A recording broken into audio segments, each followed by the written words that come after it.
খাঁটি দুধ আমরা যে রান্নাতেই ব্যবহার করি না কেন, সমস্ত রান্নাই খেতে ভীষণ মজাদার ও সুস্বাদু হবে। এই খাঁটি দুধগুলো আমরা যারা গ্রামে বাস করি তারাই পাই, কারণ শহরের মানুষগুলো যে দুধ ব্যবহার করে অনেক ভেজাল দুধ দিয়েই বিক্রি করে সবাই। গ্রামের মানুষগুলো শুধু দুধের ক্ষেত্রে নয়, সমস্ত খাবারই প্রায় খাঁটি খাবার খেতে পারে। তাই খাঁটি দুধের পায়েস তৈরি করি, কিংবা নাস্তা তৈরি করি, কিংবা পিঠে তৈরি করি, সমস্ত জিনিসই তৈরি করার পর একটা আলাদা স্বাদ থাকে।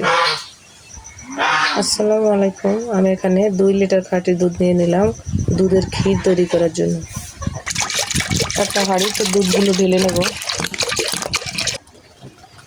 দুধের হাঁড়িটা আমি চুলায় বসিয়ে দিলাম। বেশ কিছুক্ষণ জাল করে নিয়ে 2টা তেজপাতা, কিছু গরম মশলা, এলাচ, দারচিনি, লবঙ্গ 2 পিস পরিমাণে দিয়ে দিলাম। হাফ কাপ পোলা চাল হালকা ভেঙে নিয়ে দিয়ে দিলাম। এভাবে 10 মিনিট আস্তে আস্তে জাল করে নেব আর অনবরতভাবে নেড়ে ছেড়ে দেব। এবার 1 কাপ চিনি দিয়ে দিলাম। মিষ্টির পরিমাণটা যে যতটুকু খায় ততটুকুই দেওয়া যাবে। আমি এতটুকুই দিলাম, আমার এতটুকুই প্রয়োজন।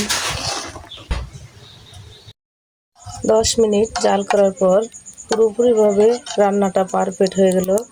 গ্রামের খাঁটি গরুর দুধের ক্ষীর বলি।